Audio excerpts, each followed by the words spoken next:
no time throughout the encounter did Martise present, as has been reported by some in the media, a fake ID. Nevertheless, Virginia ABC officers who were present on the scene questioned my client about being in possession of false identification. The conversation resulted in my client being thrown to the ground, his head hitting the pavement, the officer's knees pressed into his back, his face and skull bleeding and needing surgery. That was an attorney for Martise Johnson, the University of Virginia student whose violent confrontation with alcohol control agents was caught on video. You know, we call it a violent confrontation, but from what we see, it's not much of a confrontation. It's really a one-sided, pounding there. But that's just what we see, leading to the question of, was it a use of excessive force? Let's bring in Mo Ivory, attorney and radio host, and Mel Robinson, and commentator and legal analyst for here. And Mel, the question is, that is just what we see. We see police with this guy holding him down on the ground, his forehead bloody. Right. What are your questions about what happened before that? He's been arrested for public intoxication and also obstruction of justice. What would have had to have happened before this video to justify what you're looking at right now?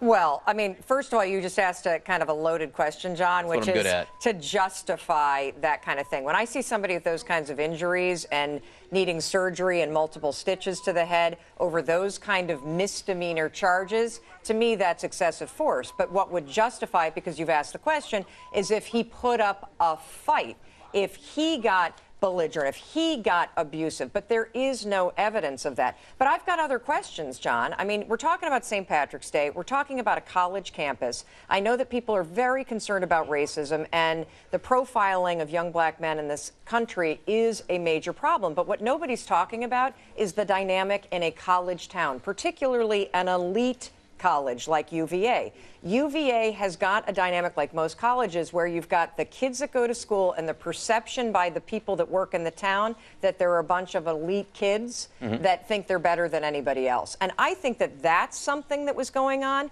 You also have the fact that we had Hannah Graham go missing and then murdered. That was at UVA, and that involved alcohol in terms of what was going on that night. And so I'm sure there's also been a crackdown by the campus and by the town in terms of policing underage drinking and late night drinking. So this wasn't the town and this wasn't the campus. This was the alcoholic beverage control officials here, cops who make sure kids don't drink underage, Mo. And I want to read you a statement from the Virginia State Police about this incident. A different agency, they say, we owe it to both Mr. Johnson and the Virginia ABC, the Alcoholic Beverage Control, to be painstakingly thorough in determining the facts of the situation through interviews, evidence collection and analysis, and investigative procedure. Look, the Virginia State Police have raised questions and said they're looking into this. Local police have, the university has, the state government has. There seems to be an immediate reaction from everyone but the ABC that this is necessary to look into this. Do you think this will be a fair investigation, Mo?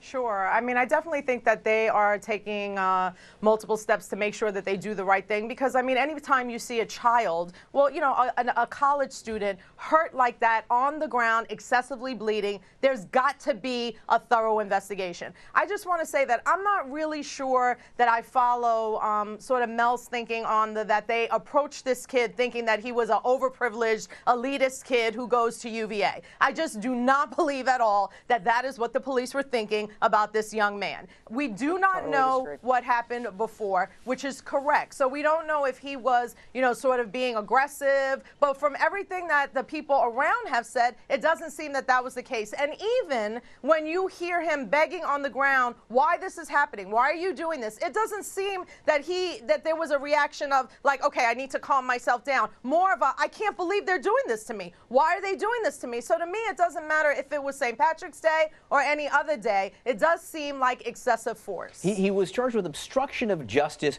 without force. And I'm not a lawyer like you are, Mel, but that seems to me to indicate he wasn't actually physically fighting. Mouthy. You're being mouthy. And you're annoying the officers. And I'm also not really clear. I've been trying to dig into the jurisdiction that these ABC cops have? Are they working under the arm of the state police? Are they working as a private security force for the government? No, they are people who monitor bars. First of all, they regulate sales of alcohol around the state, but they have policing capacity to make sure kids aren't drinking underage at bars. In Charlottesville, University of Virginia is one of the main areas we have kids underage drinking.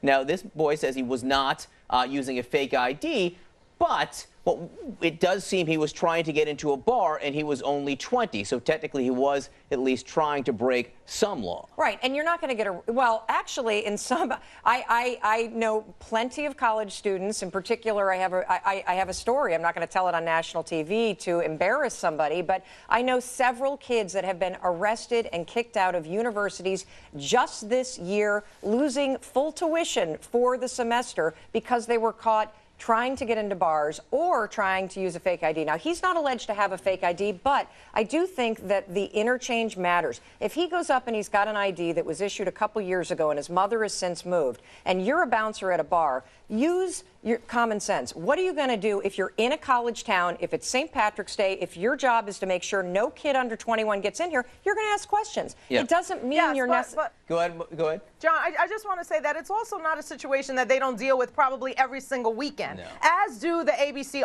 officers. So I don't think that, you know, oh my God, this is a new case, a 20-year-old trying to get into a bar. This is something that they're used to all the time. That doesn't seem to me to warrant the kind of excessive force that they use. It's a kid on St. Patrick's Day trying to get into a bar to have a beer. He's 1 year shy of the drinking age. Officer doesn't know how to handle that without gashing his head open on the ground. It seems excessive. No, they also say he wasn't drunk. Martise Johnson says he wasn't drunk. Probably was drinking, but not officially drunk, trying to get into the bar there. Does any of it justify the pounding that he seemed to be taking there in the stitches? No. Unclear. Mo, Ivory, Mel, thanks so much for being with us.